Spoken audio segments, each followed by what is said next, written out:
قیامت کا دن ہے، اللہ کے فرشتے صف باندھے کھڑے ہیں، ایمان والے لوگ سجدہ ریزی اختیار کیے ہوئے ہیں، اور کچھ لوگ ایسے ہیں جن کو سجدے کی بھی توفیق نہیں ملی، ان کی بیک بالکل سیدھی ہو گئی ہے، وہ بے بس ہو گئے ہیں۔ ان میں سے کچھ لوگ ایسے ہیں جن کے حق میں جنت لکھ دی گئی ہے، کچھ ایسے ہیں جن کے حق میں جہنم لکھ دی گئی ہے۔ تو اگر خدا نہ خواستہ ہمیں یہ اطلاع دے دی جائے کہ جنت تمہارے حصے میں نہیں ہے، تو ہماری کیا کیفیت ہوگی۔ دنیا میں ہم سوری کر سکتے ہیں، لیکن آخرت کے اندر کسی قسم کی سوری نہیں ہوگی۔ تو دنیا میں اللہ نے ہمیں وقت دیا ہے نا، تو ابھی ہم کیا کر سکتے ہیں، اپنی قسمت، اپنی جو وقت ہے اپنی نیک ہونے میں یا بد ہونے میں، اس کو چینج کر سکتے ہیں۔ چینجنگ دنیا کے اندر ہوگی، آخرت کے اندر کوئی بھی مال تبدیل نہیں ہوگا، صرف حساب ہوگا، یعنی ہم صرف کاؤنٹر پہ ہوں گے۔ ہم ایک مارکیٹ میں جاتے ہیں نا، تو مارکیٹ میں جاتے ہیں، کبھی کوئی چیز پسند کرتے ہیں، کبھی کوئی کرتے ہیں۔ اب تو مال وغیرہ میں جائیں تو خود ہی چیزیں ہم نے اٹھانی ہوتی ہیں، اور ہم اس کو پکڑتے ہیں اور جا کے اس کی کاؤنٹر پہ جا کے اس کو چیک کرواتے ہیں اور ایک رسید لے کے اس کی پیمنٹ کر دیتے ہیں، ٹھیک ہے۔ تو یہ سوچئے، دنیا ایک مارکیٹ ہے، اس مارکیٹ میں ہم آئے ہیں، ہم جو چاہیں لیں، ہر طرح کی چیز موجود ہے۔ نیک عمل کرنا چاہیں تو نیک عمل ہے، برے کرنا چاہیں، بد اخلاقی بھی موجود ہے، چغلی بھی موجود ہے، غیبت بھی موجود ہے، چوری بھی موجود ہے، ڈاکہ زنی بھی موجود ہے، طنز و تنقید بھی موجود ہے۔ اسی طرح دوسری سائڈ پہ اخلاق موجود ہے، نفرت کے مقابلے میں محبت موجود ہے، حسد کے مقابلے میں رشک موجود ہے، حسد کے مقابلے میں دعائیں موجود ہیں، پھر اسی طرح کفر کے مقابلے میں ایمان موجود ہے۔ دونوں طرح کی چیزیں ہیں، ایک سب سے گھٹیا ترین اور ایک سب سے اعلیٰ ترین۔ اب ڈپینڈ ہم پہ کرتا ہے نا، ہم نے کس برانڈ کی چیزیں لینی ہیں، کس طرح کا لوگو ہمارے اعمال کے ساتھ لگا ہونا چاہیے، اور پھر جیسے جیسے اعمال ہوں گے، جس برانڈ کی چیز ہوگی، ویسے ویسے قیمتوں میں بھی اضافہ ہوگا، اور پھر ہمیں جب ہم اس کو یوز کریں گے تو اس میں بھی ہمیں فائدہ ہی ہوگا نا۔ تو کاؤنٹر پہ جانے سے پہلے چیزیں واپس ہو سکتی ہیں، جو اس کے بعد جب آپ کی رسید بن جاتی ہے، پھر آپ نے پیمنٹ کرنی ہوتی ہے۔ اس سے پہلے کہ ہماری رسیدیں ہمارے ہاتھوں میں تھمائی جائیں، جو لکھی جا رہی ہیں، فرشتے بیٹھے ہیں کاؤنٹنگ کرنے، فرشتے ہمارے CCTV کیمرے ہیں جو کاؤنٹ کر رہے ہیں، لکھ رہے ہیں، کمپیوٹر میں ہمارا ڈیٹا سیو ہو رہا ہے، لیکن اگر ہم چاہیں تو فائنل پرنٹ نکالنے سے پہلے جو پرنٹ آؤٹ رسیدیں ملیں گی ہمارے ہاتھوں کے اندر، کتابیں تھما دی جائیں گی، فَأَمَّا مَنْ أُوتِيَ كِتَابَهُ بِيَمِينِهِ فَسَوْفَ يُحَاسَبُ حِسَابًا يَسِيرًا۔ اور جس کے ہاتھ میں، دائیں ہاتھ میں اس کی رسید دی جائے گی، وہ تو بہت خوش قسمت ہوگا، اس کا حساب آسان ہو جائے گا۔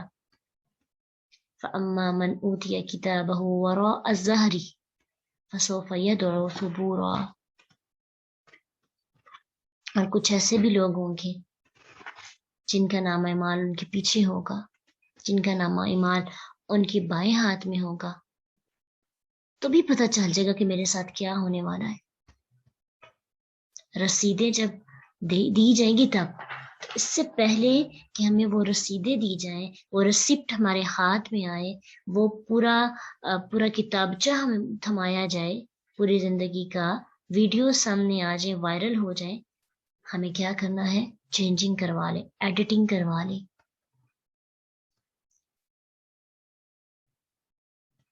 اور آڈٹ جب ہو جاتا ہے، جب کسی بھی اکاؤنٹ کو آڈٹ کیا جاتا ہے نا، تو اس میں کمی بیشی دور کی جاتی ہے، جو فراڈ وغیرہ ہوتا ہے اس کا پتہ چلتا ہے۔ تو ہم دنیا کے اندر اگر ہم اپنے اکاؤنٹ، اپنے نام مال کو خود آڈٹ کرتے ہیں، یا کسی چارٹرڈ اکاؤنٹنٹ کے پاس جاتے ہیں، کسی کے پاس جا کر اپنے اعمال کو آڈٹ کرواتے ہیں، اسے پوچھتے ہیں ہماری اصلاح کی جائے، تو پھر کیا ہوتا ہے، دنیا کے اندر تو تبدیلی ہو سکتی ہے، لیکن آخرت کے اندر اگر ہم آڈٹ کروائیں گے تو تبدیلی نہیں ہو سکے گی۔ تو کیا ہم تیار ہیں دنیا کے اندر ہی اپنی آڈیٹنگ کروانے کے لیے؟ اور اگر خود نہیں نہ کر پاتے تو بعض اوقات ہمیں کسی کے پاس چلے جانا چاہیے۔ بڑی بڑی جو کمپنیز ہوتی ہیں انہوں نے ہائر کیے ہوتے ہیں اور بہت زیادہ سیلری کے بعد اپنے اپنے اکاؤنٹس جو ہیں وہ آڈٹ کروائے جاتے ہیں، اور پھر جب وہ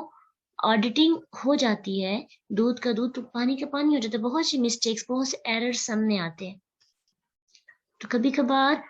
اگر ہمیں خود اپنی نیکیاں نظر آ رہی ہیں اور کوئی وہ برائی نظر نہیں آتی، ہمارا المیہ پتہ کیا ہے، ہم بہت کوشش کرتے ہیں ہمیں اپنی برائیاں نظر آئیں، لیکن ہمیں چند ایک برائی نظر آتی ہے اور ہمیں ایسے لگتا ہے ہم دنیا کے سب سے اچھے انسان ہیں، ہم تو سعید ہیں، شقی نہیں ہو سکتے۔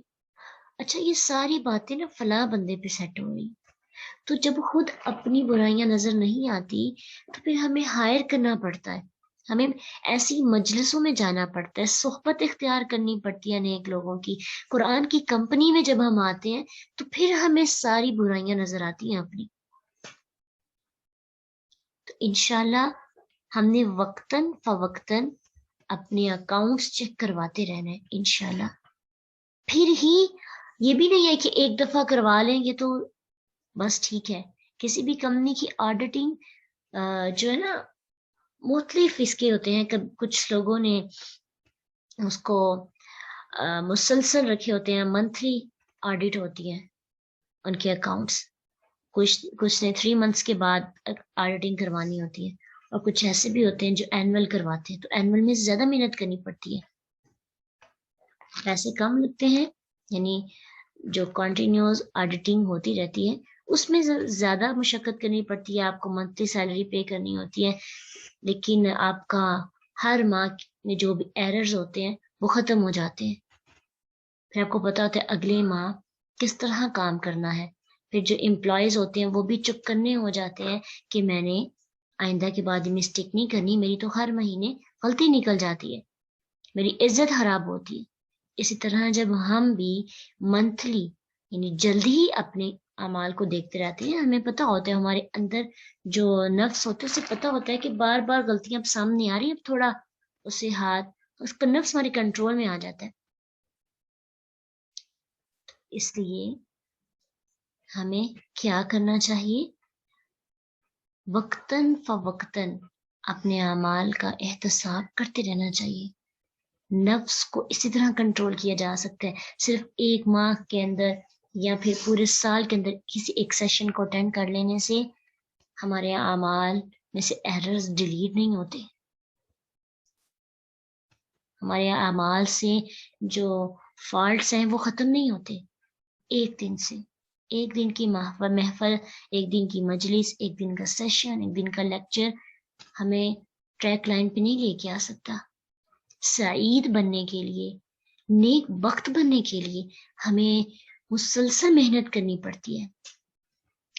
اپنے آپ پر نظر رکھنی ہوتی ہے، اور انسان اپنے لیے سب سے بڑا چارٹرڈ اکاؤنٹنٹ ہوتا ہے، سب سے بڑا، کیونکہ اس کو سب کچھ نظر آ رہا ہوتا ہے، لوگوں کو تو کچھ بھی نظر نہیں نہ آتا، اس لیے انسان اپنے آپ کو زیادہ اچھے طریقے سے دے سکتا ہے۔ آپ کو پتہ ہے یہ جب اگلی آیت ہم پڑھیں گے نا تو اتنی بھیانک تصویر ہے جہنم میں جانے والوں کی کہ انسان سوچ بھی نہیں سکتا۔ انسان دنیا کے اندر سب سے بری آواز کون سی ہوتی ہے؟ مجھے بتائیے، سب سے بری آواز جو ہمیں لگتی ہے دنیا کے اندر کسی بھی جانور کی، وہ کس کی آواز سب سے بری ہے؟ آپ کو پتہ ہے ارد گرد جب آوازیں آتی ہیں کسی بھی جانور کی تو گدھے کی آواز سب سے بری آواز لگتی ہے۔ اللہ سبحانہ تعالیٰ فرماتے ہیں فَأَمَّا الَّذِينَ شَقُوا فَفِي النَّارِ، وہ لوگ جو آگ میں ہوں گے، جو بدبخت ہوں گے، لہم فیہا، ان کے لیے اس میں زفیر و شہیق،